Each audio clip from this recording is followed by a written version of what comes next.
പുതിയൊരു വീഡിയോയിലേക്ക് എല്ലാവർക്കും സ്വാഗതം. ഇന്ന് കാണിക്കാവുന്ന 2kV solar system. 2kV solar system ഞാൻ ഉദ്ദേശിച്ചത് 2 പാനൽ വെച്ചിട്ടുള്ള സോളാർ സിസ്റ്റമാണ്. അത് പൊതുവേ ഈ ഇൻസ്റ്റാളേഴ്സ് ഒക്കെ പറയുന്നത് 2kV എന്നാണ്. എൻ്റെ ഭാഷയിൽ പറയുന്നത് 1kV ഉള്ളൂ. ആ ഒരു സോളാർ സിസ്റ്റത്തിന്റെ 540 വാട്ട്സിന്റെ 2 പാനൽ വെച്ചിട്ട് 150 AHന്റെ 2 ബാറ്ററിയുടെ വെച്ചിട്ടുള്ള ആ ഒരു സോളാർ സിസ്റ്റത്തിന്റെ പവർ ഒരു ദിവസം എങ്ങനെ ഉപയോഗിക്കാം, ഏത് രീതിയിൽ നമുക്ക് അതിന് എത്ര യൂണിറ്റ് കിട്ടും, എത്ര യൂണിറ്റ് ഉപയോഗിക്കാൻ പറ്റുന്ന ശരിയായ രീതിയിൽ ഇന്ന് മുഴുവനായിട്ടുള്ള ഒരു ഡേ ടൈം റണ്ണിങ് എങ്ങനെയാണ് കാണിക്കുന്നത്. വീഡിയോ മുഴുവനായിട്ട് കാണാൻ ശ്രമിക്കുക, എന്നാലും കാര്യങ്ങൾ മനസ്സിലാവുള്ളൂ. അത് ഈ സോളാർ വെക്കാൻ ഉദ്ദേശിക്കുന്നവർ, ഓഫ് ഗ്രിഡ് സോളാർ വെക്കാൻ ഉദ്ദേശിക്കുന്നവരാണെങ്കിൽ ഈ വീഡിയോ നിങ്ങൾക്ക് പൂർണ്ണമായും ഉപയോഗപ്രദമാവും, യാതൊരു സംശയവുമില്ല. ഇതിപ്പോൾ രാവിലെ സമയം വരുന്നത് 9:05 ആയിട്ടുണ്ട് കേട്ടോ. അപ്പോൾ അതാണ് നമ്മൾ MPPT ആണത്. 150 AHന്റെ 2 ബാറ്ററിയാണ്, ഈസ്റ്റ്മാൻ്റെ 2 ബാറ്ററി. SPV ആംബിയർ വരുന്നത് 4.9, ചാർജിങ് ആംബിയർ ബാറ്ററി ഇപ്പോൾ 28 ആയി കേട്ടോ. അപ്പോൾ 28 എന്ന് പറഞ്ഞാൽ 28.14.2 ഞാൻ അതിൽ സെറ്റ് ചെയ്തേക്കുന്നത്. അപ്പോൾ 28.4 ആവുമ്പം ബൾക്ക് ചാർജിങ് നിൽക്കും. ബാറ്ററി ചാർജിങ് കഴിഞ്ഞാൽ പിന്നെ ലൈനിലേക്ക് പ്രവേശിക്കും. ഈ ലൈനിലേക്ക് പ്രവേശിക്കുന്ന സമയം കാരണം നമ്മുടെ രാത്രിയിൽ എത്രത്തോളം ബാറ്ററി ഉപയോഗിച്ചു എന്നുള്ളതാണ്. സാധാരണഗതിയിൽ 13 പോയിന്റ്, അതായത് 11.5 വോൾട്ടിൽ സെറ്റ് ചെയ്യുമ്പോൾ ബാറ്ററി 11.5 വോൾട്ടിലാണ് സെറ്റ് ചെയ്യുന്നതെങ്കിൽ 2 ബാറ്ററി ആകുമ്പോൾ 23 ആകുമ്പോഴേക്ക് വീണ്ടും ലൈനിലേക്ക് ബാറ്ററി, അതുവരെ ബാറ്ററിയിൽ ചാർജ് എടുക്കും, വീണ്ടും ലൈനിലേക്ക് പോകും. പിന്നെ അതിനുശേഷം വല്ല കറണ്ട് കട്ടോ വല്ല സംഭവം ഉണ്ടായിട്ട് കറണ്ട് പോയിട്ട് ബാക്കിയുള്ളത് നമ്മളെ കറണ്ട് റിസർവ് ആണ്. കറണ്ട് കട്ടോ അല്ലെങ്കിൽ സാധാരണ ലൈനിൽ കറണ്ടോ പോയി കഴിഞ്ഞാൽ ഉപയോഗിക്കാണ്, ബാക്കിയുള്ള ബാറ്ററി ഉപയോഗിക്കുക. അങ്ങനെ കറണ്ട് കട്ടോ ഒന്നും ഉപയോഗിച്ചില്ല എങ്കിൽ വീണ്ടും 23 വോൾട്ട് രാവിലെ വരെ ഉണ്ട് എങ്കിൽ നമുക്ക് എത്ര മണിയാവുമ്പോൾ ഈ ഒരു ബാറ്ററി ഫുൾ ചാർജ് ആവും നോക്കാം. ഞാൻ പറഞ്ഞ 9 മണിയാണ് സമയം. ബൾക്ക് ചാർജിങ് ആണ് ഇപ്പോൾ നടക്കുന്നത്. ബൾക്ക് ചാർജിങ് എന്ന് പറഞ്ഞാൽ ബാറ്ററി ചാർജ് ചെയ്യാണ്. ചാർജിങ് ആംബിയർ 5.7 ആണ് പാനൽ ആംബിയറുകൾ. 15.1 ചാർജ് ആംബിയർ ഔട്ട്പുട്ട് ഉണ്ട് MPPT. പാനൽ വോൾട്ട് വരുന്നത്, പാനൽ വാട്ട്സ് വരുന്നത് 420 വാട്ട്സ്. ഇപ്പോൾ 420 വാട്ട്സ് ആയിട്ടോ. അപ്പോൾ ഇനി നമുക്ക് എത്ര സമയം കൊണ്ടാണ് നമുക്ക് ഇത് ആവുന്നത് നോക്കാം കേട്ടോ. ഇപ്പോൾ സമയം 10:30 മണിയായി, 10:25 ആയിട്ടോ. അത്യാവശ്യം നല്ല വെയിലുള്ള ദിവസമാണെന്ന്.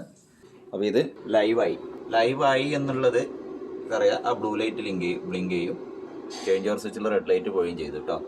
ഇപ്പോൾ ചാർജിങ് നടക്കുന്നുണ്ട്. ആബ്സെൻറ്റ് ചാർജിങ് ആണ് ഉണ്ടാവുക. അപ്പോൾ ചെറിയ രീതിയിൽ ചാർജ് ചെയ്യും. ചാർജിങ് ആംബിയർ വരുന്ന 22 ആണ്. പാനലിൻ്റെ ആംബിയർ 7.8, പാനൽ വോൾട്ട് വരുന്ന 78. 588 വാട്ട്സ് കറണ്ട് ഇപ്പം പ്രൊഡ്യൂസ് ഉണ്ട്. 588 വാട്ട്സ് നോക്കുക കേട്ടോ. ഇത് ആബ്സെൻറ്റ് ചാർജിങ് ആണ്. അപ്പോൾ ഈ 588 വാട്ട്സ് ഇപ്പം ഇത് ലൈനിലേക്ക് പ്രവേശിച്ചു. അപ്പോൾ ഓൾറെഡി ഇപ്പോൾ 588 വാട്ട്സിൻ്റെ ഏതെങ്കിലും, ഞാൻ പറയുന്നത് 588 വാട്ട്സിൻ്റെ ഉപയോഗം നടക്കുന്നുണ്ടോ നോക്കുക. 588 വാട്ട്സിൻ്റെ എന്ന് പറഞ്ഞ ഉപയോഗം നമ്മൾ നടന്നിട്ടില്ല എങ്കിൽ ആ കറണ്ട് ലോസ് ആണ്. ഇപ്പോൾ ഫ്രിഡ്ജൊക്കെ ഓണാണ്, പക്ഷേ ഫ്രിഡ്ജിൽ എത്ര വാട്ട്സ് എനിക്ക് കറക്റ്റ് അറിയില്ല കേട്ടോ. അപ്പോൾ ഫ്രിഡ്ജ് ഇപ്പോൾ അതിലാണുള്ളത്, സോളാറിലാണ് ഇപ്പോൾ ഫ്രിഡ്ജ് വർക്ക് ചെയ്യുന്നത്. അപ്പം ബാക്കിയുള്ള വാട്ട്സ് നമ്മൾ ആദ്യം ചെയ്യാൻ പോകുന്നത് ഗ്രൈൻഡറാണ്. നിങ്ങൾക്ക് ഉപയോഗിക്കാൻ പറ്റിയൊരു വിഷയം ഞാൻ പറഞ്ഞുതരാം. ഒരു സംഗതി ഫസ്റ്റായിട്ട് യൂസ് ചെയ്യേണ്ട സംഗതി നമ്മളെ ഗ്രൈൻഡറാണ്. ഇതിൽ വരുന്നത് എനിക്ക് തോന്നുന്ന ഒരു 4 HP ആണ്. ഒരു 200 വാട്ട്സ് 250 വാട്ട്സ് മാത്രമേ ഇത് എടുക്കുകയുള്ളൂ. അപ്പോൾ നമ്മളിപ്പോൾ ഉള്ള പ്രൊഡക്ഷൻ 588, 600, 500 ആ ഒരു വാട്ട്സ്, അതായത് ഇതെല്ലാ സമയത്തും നിൽക്കില്ല. അത് ശ്രദ്ധിക്കുക. എല്ലാ സമയങ്ങളിലും ഒരേ വാട്ട്സ് ഔട്ട് ഉണ്ടാവില്ല. ചിലപ്പോൾ കുറച്ച് സമയം കൂടിയും കുറഞ്ഞും കൊണ്ടിരിക്കും. ഇത് വേരിയേഷൻ വന്നുകൊണ്ടേയിരിക്കും വെയിലിൻ്റെ സ്ട്രോങ് കൂടുന്ന കുറഞ്ഞതിനനുസരിച്ച്. അപ്പോൾ ഏറ്റവും ആദ്യം നമ്മൾ ചെയ്യാൻ പറ്റിയത് ആ ഒരു 250, 300 വാട്ട്സിൽ വർക്ക് ചെയ്യുന്ന ഏത് സാധനം കുറച്ച് വർക്ക് ചെയ്ത് നമ്മൾ കാര്യം നേടുക എന്നുള്ളതാണ്. അതായത് ശ്രദ്ധിക്കുക, ഈ സമയത്ത് 500ൻ്റെ മുകളിലും 400ൻ്റെ മുകളിലുള്ള വാട്ട്സുള്ള ഏതൊരു സാധനം നമ്മൾ ഉപയോഗിച്ച് കഴിഞ്ഞാലും ബാറ്ററിയിൽ നിന്ന് ചാർജ് ഡൗൺ ആവും. പിന്നെ അതിന് വീണ്ടും റീചാർജ് ചെയ്യേണ്ടി വരും. അതാണ് സംഭവിക്കുന്നത്. ഞാൻ കാണിച്ചു തരാം. ഇപ്പം ഞാൻ ഈ ഒരു സംഗതി ഇതൊന്ന് ഓൺ ചെയ്യാൻ പോവുകയാണ്. ഇത് ഓൺ ചെയ്തിട്ട് എങ്ങനെയാണ് നമ്മൾ വർക്ക് ചെയ്യുന്നത് നോക്കാം കേട്ടോ.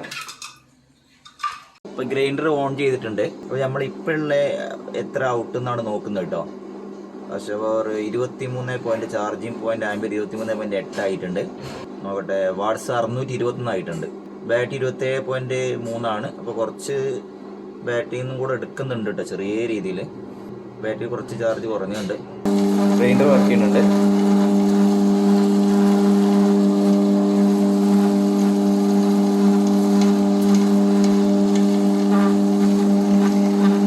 ഇപ്പോൾ ഫസ്റ്റ് ടൈം ആയിട്ട് നമ്മൾ ഉപയോഗിക്കാൻ പറ്റിയത് ഏത് ഗ്രൈൻഡറാണോ, നമ്മൾ മിക്സി ഉപയോഗിക്കുമ്പോൾ 750, 600 വാട്ട്സ് ഒക്കെ ഉണ്ടാവും മിക്സി ഉപയോഗിക്കുന്ന സമയത്ത്. കുറച്ച് സമയമാണെങ്കിൽ ഇത് 10 മിനിറ്റ് നമ്മൾ എടുക്കുകയുള്ളൂ കേട്ടോ. സാധാരണഗതിയിൽ കുറച്ച് അരിയൊക്കെ വീട്ടിലേക്ക് ആവശ്യമുള്ള ചെറിയ ഫാമിലിക്കുള്ള അരി അരയ്ക്കാൻ 10 മിനിറ്റ് നമ്മൾ സമയം എടുക്കുകയുള്ളൂ. ഈ 10 മിനിറ്റ് പൂർണ്ണമായിട്ട് 10 കാമണിക്കൂറാണ് അരമണിക്കൂറാണെങ്കിലും എത്ര ആണെങ്കിലും പൂർണ്ണമായിട്ട് നമുക്ക് സോളാറിന് ഉപയോഗിക്കാൻ പറ്റും ഈ ഒരു പ്രൊഡക്റ്റ്. പക്ഷേ ശ്രദ്ധിക്കുക, ഇപ്പോൾ വീട്ടിൽ അത്യാവശ്യം ലൈറ്റ് കാര്യങ്ങൾ എല്ലാം തന്നെ ഫാന് ലാപ്ടോപ്പ് എല്ലാ സാധനവും വർക്ക് ചെയ്യുന്നുണ്ട്. അപ്പോൾ ഇത്രയുള്ള ഫ്രിഡ്ജും വർക്ക് ചെയ്യുന്നുണ്ട്. അത്യാവശ്യം കാര്യങ്ങൾ ചെറിയ ചെറിയ കാര്യങ്ങൾ മുകളിൽ ലാപ്ടോപ്പ് ഫാന് ഒരു ഫാനും വർക്ക് ചെയ്യുന്നുണ്ടാവും. അപ്പോൾ അതിൻ്റെ കൂടെയാണ് ഈ ഒരു, അതുകൊണ്ടായിരുന്നു ബാറ്ററിന് ചെറിയ രീതിയിൽ എടുത്ത് കിട്ടും. അപ്പോൾ കംപ്ലീറ്റ് ഓഫ് ചെയ്തിട്ടാണ് വർക്ക് ചെയ്യണമെങ്കിൽ ബാറ്ററിന് ചെറിയ രീതിയിൽ ഔട്ട് ഉണ്ടാവില്ല, ബാറ്ററി ചാർജ് എടുക്കില്ല. അപ്പോൾ കംപ്ലീറ്റ് വലിയ ഒന്ന് വർക്ക് ചെയ്യുന്നതുകൊണ്ടാണ് നമ്മൾ ആദ്യം ചെയ്യുക. 10 മണി ഇപ്പോൾ 10:30 മണി ആയിട്ടുള്ളൂ. ആദ്യം തന്നെ കൂടുതൽ വാട്സുള്ള ഉപയോഗിക്കാതെ നമ്മൾ കുറഞ്ഞ വാട്സ് കൊണ്ട് ഉപയോഗിക്കുന്നത് 250 വാട്സ് മാത്രമേ ഉള്ളൂ. കാരണം നമ്മൾ 500 വാട്സ് ഔട്ട് ഉണ്ടെങ്കിലും കൂടെ 500 വാട്സ് ഔട്ട് ഉണ്ടെങ്കിൽ 600 വാട്സ് ഔട്ട് ഉണ്ടെങ്കിലും കൂടെ ബാക്കി നമ്മൾ കൺസ്യൂം ചെയ്യുന്നത് ലൈറ്റ് ഫാന് ഇങ്ങനത്തെ വിഷയങ്ങളൊക്കെ വർക്ക് ചെയ്യുന്നുണ്ട്. ഫ്രിഡ്ജും വർക്ക് ചെയ്യുന്നുണ്ട്. അതിൻ്റെ കൂടെയാണ് അത് കൊടുക്കുന്നത്. പിന്നെ അതും കൂടെ ഓഫ് ചെയ്തിട്ടാണ് കൊടുക്കുന്നതെങ്കിൽ ബാറ്ററിയും ചെറിയ ഇതിൽ എടുക്കില്ല. കംപ്ലീറ്റ് സോളാറിന് വർക്ക് ചെയ്യും. എന്നാൽ ഇപ്പോൾ ഇത് സോളാറിലാണ് 90% സോളാറിനാണ് വർക്ക് ചെയ്യുന്നത്. അപ്പം ഞാനിത് ഒരു 2 kV സോളാർ സിസ്റ്റം വെച്ചിട്ട്, അതായത് 1080 വാട്ട്സ് സോളാർ സിസ്റ്റം വെച്ചിട്ട് നിങ്ങൾക്ക് എങ്ങനെ ഉപയോഗിക്കണം എന്നാണ് പറഞ്ഞു തരുന്നത് കേട്ടോ. കറക്റ്റായിട്ട് എങ്ങനെ ഉപയോഗിച്ച് എന്തൊക്കെ കഴിയുമെന്നുള്ള പല ആളുകൾ പല ചോദ്യങ്ങളും ചോദിക്കുന്നുണ്ട്. അത് ഉപയോഗിക്കാൻ പറ്റുമോ, ഇത് ഉപയോഗിക്കാൻ പറ്റുമോ, എങ്ങനെ ഉപയോഗിക്കണം, എന്ത് ഉപയോഗിക്കണം എന്നാണ് ഈ വീഡിയോ കാണിക്കുന്നത്. അപ്പോൾ ഇപ്പോൾ സമയം, അപ്പോൾ ഇത് കഴിഞ്ഞാൽ 10:35 ആയിട്ടുണ്ട്. 621 തന്നെയാണ് ബാറ്ററി. 27 പോയിന്റ് വലിയ ഇതൊന്നുമില്ല. അപ്പോൾ ഞാൻ കംപ്ലീറ്റ് ഫ്രിഡ്ജൊന്നും ഓഫ് ചെയ്യില്ല കേട്ടോ. അത് ഓഫ് ചെയ്ത സെറ്റിങ്സ് ഒക്കെ മാറുന്നതുകൊണ്ട് ഓഫ് ചെയ്യാറില്ല. ഫുൾ ടൈം ഓൺ തന്നെയാണ്. അതുകൊണ്ടാണ് ഫ്രിഡ്ജ് ഓഫ് ചെയ്യാതെ ചെയ്യുന്നത്. സാധാരണ ചെറിയ ഫ്രിഡ്ജൊക്കെ ആണെങ്കിൽ ഒരു പ്രശ്നം ഉണ്ടാവില്ല. ഏതായാലും നിങ്ങൾ ഫസ്റ്റ് ടൈമായിട്ട് യൂസ് ചെയ്യേണ്ടത് ഈ ഒരു വാട്സിൻ്റെ ഒരു 300-400 വാട്സിൻ്റെ ആണ് ഉപയോഗിക്കേണ്ടത്. അപ്പോൾ ഒരു പീക്ക് മൂവ്മെൻറ്റിൽ നമ്മളിത് ഉപയോഗിച്ച് കഴിഞ്ഞാൽ പീക്ക് മൂവ്മെൻറ്റിലെത്തും. പീക്ക് മൂവ്മെൻറ്റ് എന്ന് പറഞ്ഞാൽ ഉദ്ദേശിച്ചത് ഒരു 12 മണി 1 മണിയൊക്കെ സമയത്ത് മാക്സിമം ഔട്ട് സോളാർ പാനലിൽ കിട്ടും. ആ സമയങ്ങളിൽ നമ്മൾ റൈസ് കുക്കർ ഉപയോഗിക്കുക. വീട്ടിലെ ആവശ്യമുള്ള ചോറോ കാര്യങ്ങളോ എന്തോ ഉപയോഗിക്കാണ്ട് റൈസ് കുക്കർ ഉപയോഗിക്കാവുന്നതാണ്. അത് ഉപയോഗിക്കേണ്ടത് ഏതാണെന്ന് കാണിച്ചു തരാം. ഇപ്പം ഞാൻ 750 വാട്സിന് റൈസ് കുക്കറാണ് കണക്ട് ചെയ്തേക്കുന്നത് കേട്ടോ. അപ്പോൾ 29 ചാർജിങ് ആംപിയർ 30 ആംപിയർ ഉണ്ട്, മാക്സി ആംപിയർ ഉണ്ട്. ഇപ്പോൾ മാക്സി ആംപിയർ കിട്ടുന്നുണ്ട്, 30 ആംപിയർ കാണിക്കുന്നു. 750 വാട്സ് ഇപ്പോൾ ഓൾറെഡി ഉണ്ട്. അപ്പോൾ ഇത് ഞാൻ പറഞ്ഞല്ലോ, അപ്പോൾ ഈ ഒരു വാട്സ് എന്ന് പറഞ്ഞത് അങ്ങോട്ടും ഇങ്ങോട്ടും മാറി കളിക്കും. ഒരു 10 മിനിറ്റ് വ്യത്യാസത്തിൽ 500-400 ഒക്കെ ആവും. അത് സ്റ്റേബിളായിട്ട് നിൽക്കില്ല. അപ്പോൾ അതിൽ 28 വോൾട്ട് ഉണ്ടായിരുന്നു ബാറ്ററിയിൽ. അപ്പോൾ എത്രയാണ് ഇപ്പോൾ ബാറ്ററി ചാർജ് നോക്കുക. ഇത് ഓൺ ആക്കിയതിന് ശേഷം ബാറ്ററിയിൽ നിന്ന് പോകുന്നത് ചാർജിങ് ആംപിയർ നോക്കുക. ഇതിലിപ്പോൾ ബാറ്ററിയുടെ വോൾട്ടേജ് കാണിക്കും. ബാറ്ററി 25 കാണില്ലേ, 3 പോയിന്റ് കുറഞ്ഞു, 25ലേക്ക് പോകുന്നു. അതെന്താ വെച്ചാൽ 750 വാട്സിൻ്റെ റൈസ് കുക്കറാണ് ഫിറ്റ് ചെയ്ത്. പക്ഷേ 750 വാട്സാണ് ഇപ്പോൾ ഔട്ടുള്ളത്. പക്ഷേ 750 വാട്സ് എന്ന് പറഞ്ഞാൽ എല്ലാ സമയത്തും ഒരുപോലെ വരാത്തത് കൊണ്ട് ബാക്കിയുള്ള ബാറ്ററിയിൽ നിന്ന് എടുക്കുന്നുകൊണ്ടാണ് ബാറ്ററി എന്നുള്ള ഇതിലും കൂടെ സപ്പോർട്ട് ചെയ്തിട്ടാണ് ഇപ്പം റൈസ് കുക്കർ വർക്ക് ചെയ്യുന്നത് കേട്ടോ. അതായത് ഈ പനാസോണിക്കിൻ്റെ ഇത് 10-15 വർഷം പഴക്കമുണ്ട് കേട്ടോ. ഇത് എടുത്ത് വെച്ചായിരുന്നു. ഇപ്പോൾ സോളാർ വന്നതിന് ശേഷമാണ് അത് ഓൺ ആക്കിയത്. പിന്നെ ഇതാ ഇത് 750 വാട്സാണ് എടുക്കുന്നത്. ബോയിൽ എന്ന് പറയുന്നുണ്ടാവും. അപ്പോൾ ഇതാണ്. അപ്പോൾ 750 വാട്സാണ്. ഈ ഒരു കുക്കർ മാത്രമേ ഈ 1 kV സോളാർ സിസ്റ്റം വർക്ക് ചെയ്യിക്കാൻ പറ്റുള്ളൂ. അപ്പോൾ ഇതുണ്ട്, മിസ്റ്റർ ബട്ടറുണ്ട് ഈ ഒരു കുക്കർ, പ്രഷർ കുക്കർ കേട്ടോ, ഇലക്ട്രിക് പ്രഷർ കുക്കറാണിത്. ഇത് റൈസ് കുക്കർ തന്നെയാണ്. പക്ഷേ ഈ ഒരു സാധനം സപ്പോർട്ട് ആവില്ല. അതായത് 1000 വാട്സിൻ്റെ മുകളിലുണ്ടെന്ന് തോന്നുന്നത് എനിക്ക്. പക്ഷേ ഇത് സപ്പോർട്ട് ആവില്ല. കാരണം ചില വീടുകളിൽ ഒരു 1 kV സോളാർ സിസ്റ്റം, അതായത് 2 പാനൽ വെച്ചിട്ട് 3 kV ഇൻവെർട്ടർ കൊടുക്കുന്ന ആളുകളുണ്ട്. അപ്പോൾ ഞാൻ എൻ്റെ വീട്ടിലുള്ള 1500 VA ഇൻവെർട്ടറാണ്. അത് 1000-1200 ഒക്കെ മാക്സിമം കിട്ടുള്ളൂ. അപ്പോൾ എങ്കിലും കൂടെ ഈ 3 kV 3 VA 3 kV ഇൻവെർട്ടർ കൊടുത്തിട്ട്, അല്ലെ 2 kV 2.5 kV ഇൻവെർട്ടർ കൊടുത്തിട്ട് വർക്ക് ചെയ്യുമെന്ന് പറയുന്ന ആളുകളുണ്ട്.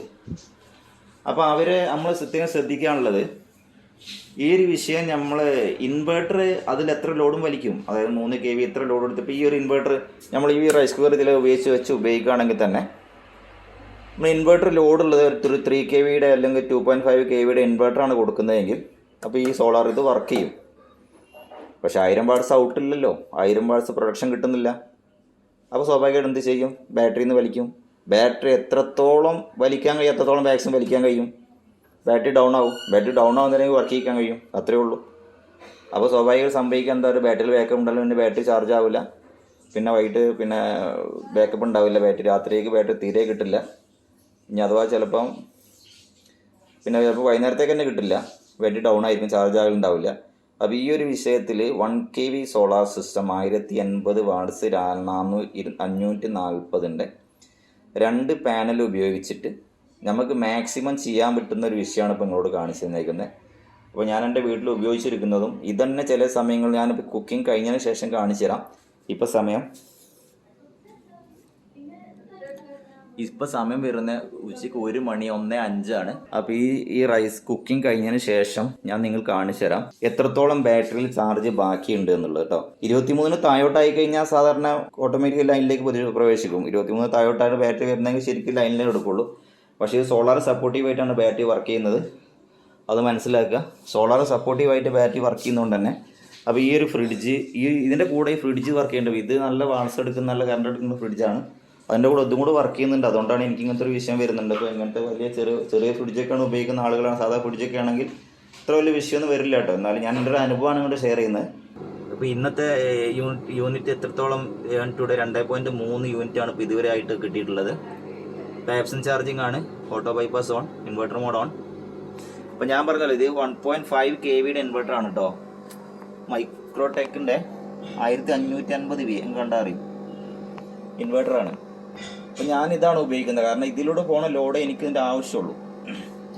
അപ്പോൾ ഞാനിത് 2 kV 3 kV ഇൻവെർട്ടർ ആക്കി കഴിഞ്ഞാൽ സംഗതി ലോഡെല്ലാം ഇതിലൂടെ വലിയും, അതൊരു സംശയമില്ല. പക്ഷേ ലോഡ് വലിയുന്നത് ഓൺലി ജസ്റ്റ് സോളാർ സപ്പോർട്ടിന് മാത്രമേ പറ്റുള്ളൂ. അതിൻ്റെ ഭൂരിപക്ഷം കറണ്ട് തന്നെയായിരിക്കും എടുക്കുന്നത്. വലിയ ലോഡ് കൊടുത്തു കഴിഞ്ഞാൽ അപ്പം ഇത് ബീപ്പടിക്കും, അത് നമുക്ക് മനസ്സിലാവും ഇത് കറണ്ടിലേക്ക് പോകുന്നുണ്ടെന്നുള്ളത്.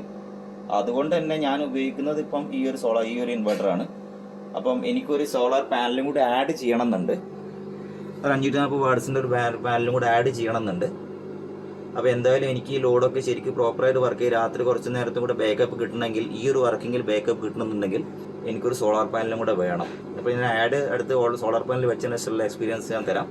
ഇപ്പോൾ charging ampere 10 ampere maximum 30 something കിട്ടുള്ളൂ കേട്ടോ. ബാറ്ററി 24.9 ആയിട്ടുണ്ട്, 720 വാട്ട്സ് ആയി കണ്ടല്ലേ. അപ്പോൾ ഇത് അൺസ്റ്റേബിൾ ആയതുകൊണ്ട് സ്റ്റേബിൾ അല്ലാത്ത ഒരു ഇൻപുട്ട് പിന്നെ ഔട്ട്പുട്ടാണ് സോളാറിൽ നിന്ന് കിട്ടുക. അതുകൊണ്ട് തന്നെ ബാറ്ററി ചെറുങ്ങനെ സപ്പോർട്ട് ചെയ്ത് കൊടുക്കുന്നതുകൊണ്ടാണ് ബാറ്ററിയിൽ നിന്ന് ചാർജ് വരുന്നത്. ഏകദേശം 1/2 മണിക്കൂറൊക്കെ ഉണ്ടാവുള്ളൂ. 1/2 മണിക്കൂറിന് ശേഷം ബാറ്ററിയിൽ നിന്ന് എടുത്ത് ബാറ്ററിയിലേക്ക് തിരിച്ച് ചാർജ് ചെയ്യാൻ കഴിയും എന്നുണ്ടെങ്കിൽ ഓക്കെ, നമുക്ക് ബാക്കപ്പ് കിട്ടും. അതിന് ശേഷമുള്ള സംഗതികളാണ് ഞാൻ പറയുന്നത്. അപ്പോൾ ഇത്രയാണ് സോളാറിൻ്റെ കാര്യങ്ങളെക്കുറിച്ച് നമ്മൾ ഒരു 1 kV സോളാർ സിസ്റ്റം ഫിറ്റ് ചെയ്തിട്ട് ഉള്ള എൻ്റെ ഒരു എക്സ്പീരിയൻസ്. വീട്ടിൽ ഇപ്പോൾ എനിക്കുള്ള ലാഭം എന്ന് വെച്ചാൽ റൈസ് കുക്കിംഗ് 2 പ്രാവശ്യമായിട്ട് നമ്മൾ കുക്ക് ചെയ്യുന്നുണ്ട് ദിവസം. 2 പ്രാവശ്യമായിട്ട് പിന്നെ റൈസ് കുക്കർ ഉപയോഗിക്കുന്നുണ്ട്, പിന്നെ ഗ്രൈൻഡർ ഉപയോഗിക്കുന്നുണ്ട്, പിന്നെ മിക്സി ഉപയോഗിക്കുന്നുണ്ട്. വാഷിംഗ് മെഷീൻ ഫ്രണ്ട് ലോഡ് ആയതുകൊണ്ട് വാഷിംഗ് മെഷീൻ ഉപയോഗിക്കാറില്ല. പിന്നെ ബാക്കിയുള്ള വീട്ടിലുള്ള കാര്യങ്ങൾ അത്യാവശ്യം എല്ലാ കാര്യങ്ങളും 100 വാട്ട്സിൻ്റെ TV ഉണ്ട്, അപ്പോൾ ഒരുവിധം ഫുൾ ടൈം വർക്ക് ചെയ്യുന്ന തന്നെയാണ്. അപ്പോൾ എങ്കിലും കൂടെ എനിക്ക് ഇതൊക്കെ ചെയ്യുമ്പോൾ എന്താണെന്ന് വെച്ചാൽ രാത്രിയിലൊക്കെ ബേക്കപ്പ് കുറവാണ്. അതായത് ഒരു 7 മണി 8 മണിയൊക്കെ മാക്സിമം കിട്ടുന്നുള്ളൂ, അതിൻ്റെ മുകളിലേക്ക് പോകുന്നില്ല. അപ്പോൾ എന്തായാലും ഒരു പാനലും കൂടെ വെക്കണം എന്നുണ്ട്. അപ്പോൾ 1 kV പാനൽ വെച്ചിട്ട് മോട്ടർ വർക്ക് ചെയ്യും, AC വർക്ക് ചെയ്യും, അത് വർക്ക് ചെയ്യും, ഇത് വർക്ക് ചെയ്യും എന്ന് പറയുന്നവരോടുള്ള ആൻസറാണ് പൂർണ്ണമായിട്ടും ഈ വീഡിയോ. അപ്പോൾ നിങ്ങൾ ശ്രദ്ധിക്കുക. അപ്പോൾ ഇത് വർക്ക് ചെയ്യുന്ന സമയത്ത് ഇതൊക്കെ വർക്ക് ചെയ്യും. 3 kV ഇൻവെർട്ടർ വെച്ചിട്ട് 2 സോളാർ പാനൽ വെച്ച് 2 kV എന്ന് പറഞ്ഞാൽ കിട്ടില്ല, യാതൊരു സംശയവുമില്ല. ഓൺലി ബാറ്ററി സപ്പോർട്ടായിരിക്കും സോളാറിന് എന്നുള്ള മനസ്സിലാക്കി രാത്രി ബാക്കപ്പ് കിട്ടില്ല. ഇനി അതല്ല പകൽ മാത്രം യൂസേജ് മതി, സൂര്യൻ അസ്തമിച്ച് കഴിഞ്ഞാൽ നമുക്ക് ഫുള്ള് KSCB ലൈൻ മതി എന്നുള്ളവർക്ക് കുഴപ്പമൊന്നുമില്ല, അങ്ങനെ പോയാൽ മതി. അതല്ല എങ്കിൽ മിനിമം എനിക്ക് തോന്നുന്നു ഒരു 3 പാനലുകൾ വെച്ചിട്ട് വേണം നിങ്ങൾ ചെയ്യാൻ. എന്നാലും അത്യാവശ്യം ഞാനീ പറഞ്ഞ ഇപ്പോൾ ഈ കാണിച്ച സംഗതികൾ വൃത്തിയിലൊന്ന് വർക്ക് ചെയ്ത് രാത്രി കുറച്ച് നേരം ബാക്കപ്പ് കൂടി കിട്ടാൻ സാധ്യതയുണ്ട്. 10-12 മണിവരെയൊക്കെ ആവശ്യം നടക്കും. അതുകൊണ്ട് 1100 വാട്ട്സിൻ്റെ 1050 വാട്ട്സിൻ്റെ 1 kV സോളാർ സിസ്റ്റത്തിൽ മാക്സിമം ചെയ്യാൻ പറ്റുന്ന ഒരു കാര്യമാണ് പറഞ്ഞിട്ടുള്ളത്. ഇനി ഞാൻ കുക്ക് ചെയ്തതിന് ശേഷമുള്ള കാര്യങ്ങൾ കാണിച്ചു തരാം, എന്നിട്ട് നിങ്ങൾ തീരുമാനിക്കുക ബാക്കിയുള്ള കാര്യങ്ങൾ എന്താണ് എന്നുള്ളത്. അപ്പോൾ ഭക്ഷണമൊക്കെ വെച്ച് കഴിഞ്ഞു. അപ്പോൾ അതൊക്കെ വെച്ച് കഴിഞ്ഞിട്ട് ഫുള്ള് 28 വോൾട്ടായിട്ട് നമ്മൾ ലൈനിലേക്ക് വേറിയ ബാറ്ററി ഇപ്പോൾ 26.6 ഇപ്പോൾ കുറച്ച് ബാറ്ററിയിൽ കൂടെ എടുത്തിട്ടുണ്ട്. അപ്പോൾ ബാക്കിയുള്ള സമയങ്ങളിൽ ഇത് ചാർജ് ആയിട്ട് ഫുള്ളായിട്ട് ചാർജ് ആവാൻ നമ്മൾ ഈ ബാറ്ററി ചാർജിങ് വീട്ടിലെ ചെറിയൊരു ഉപയോഗങ്ങളും ബാറ്ററി ചാർജിങ് നടക്കുന്നുണ്ടെങ്കിൽ ഫുള്ളായിട്ട് ചാർജ് ആവും. അങ്ങനെ ചാർജ് ആവുകയാണെങ്കിൽ രാത്രി കുറച്ച് ബാക്കപ്പ് കിട്ടും. അതല്ലെങ്കിൽ 23 കറക്റ്റ് നമുക്ക് ലൈനിലേക്ക് മാറും കേട്ടോ. അപ്പോൾ 23 ലൈനിലേക്ക് മാറും. പക്ഷേ കറണ്ട് കട്ടോ മറ്റോ ഉണ്ടാകുന്ന സമയത്ത് ബാക്കിയുള്ള ചാർജ് ഉപയോഗിക്കാം. 10.5 വരെ ഉപയോഗിക്കാവുന്നതാണ്. അതായത് 21 വരെ ഉപയോഗിക്കാം. അപ്പോൾ 23 ലൈനിലേക്ക് മാറി ബാക്കിയുള്ളത് നമ്മൾ റിസർവാണ്, അത്യാവശ്യ ഘട്ടങ്ങളിൽ മാത്രം ഉപയോഗിക്കാനുള്ള കറണ്ട് ആയിരിക്കും. അപ്പോൾ ഇതാണ് ഒരു 2 kV സോളാർ സിസ്റ്റം. അതായത് 1080 വാട്ട്സ് പാനൽ വെച്ച് 180 AH 2 ബാറ്ററിയും വെച്ചിട്ടുള്ള സാധാരണ ഉപയോഗിക്കാൻ പറ്റുന്ന, അതായത് സാധാരണ അല്ല മാക്സിമം ഉപയോഗിക്കാൻ പറ്റുന്ന കാര്യങ്ങൾ. അപ്പോൾ ഇതിനേക്കാൾ കൂടുതലായിട്ട് നമ്മൾ എന്തെങ്കിലും ഇലക്ട്രോണിക് കമ്പനി എന്തെങ്കിലും ഉപയോഗിക്കുകയാണെങ്കിൽ ഇതേ അവസ്ഥയായിരിക്കും വരിക. ബാറ്ററിയും കൂടി സപ്പോർട്ട് ചെയ്തിട്ട് എടുക്കുക. അപ്പോൾ ബാറ്ററിയിൽ ബാക്കപ്പ് ഉണ്ടാവില്ല, രാത്രിയിലേക്ക് ബാക്കപ്പ് തീരെ ഉണ്ടാവില്ല. പിന്നെ അഡ്ജസ്റ്റ് ചെയ്ത് പോകേണ്ടി വരും. അപ്പോൾ മാക്സിമം ഉപയോഗിക്കാൻ പറ്റിയ വിഷയം ഞാൻ ഇതിൽ പറഞ്ഞു. ഇതാണ് പരമാവധി. അത്യാവശ്യം രാത്രി ഒരു 8 മണിയെങ്കിലും ബാക്കപ്പ് കിട്ടുകയും ചെയ്യും. അത്യാവശ്യ കാര്യങ്ങൾ ചെയ്യുന്നു. റൈസ് കുക്കർ ഉപയോഗിക്കുക. വാഷിംഗ് മെഷീൻ ഞാൻ ഉപയോഗിക്കാറില്ല. അതായത് ഫ്രണ്ട് ലോഡ് അല്ല, top load washing machine, rice cooker, അതുമാതിരി ഗ്രൈൻഡർ, മിക്സി. അപ്പോൾ അത്യാവശ്യ കാര്യങ്ങളൊക്കെ ഇങ്ങനെ പകൽ സമയം ഉപയോഗിച്ച് കഴിഞ്ഞാൽ മാക്സിമം കറണ്ട് നമുക്ക് യൂസ് ചെയ്യാൻ പറ്റും. ഇപ്പോൾ ഈ സമയം വരെയുള്ള 3.6 യൂണിറ്റ് ആയിട്ടുണ്ട്.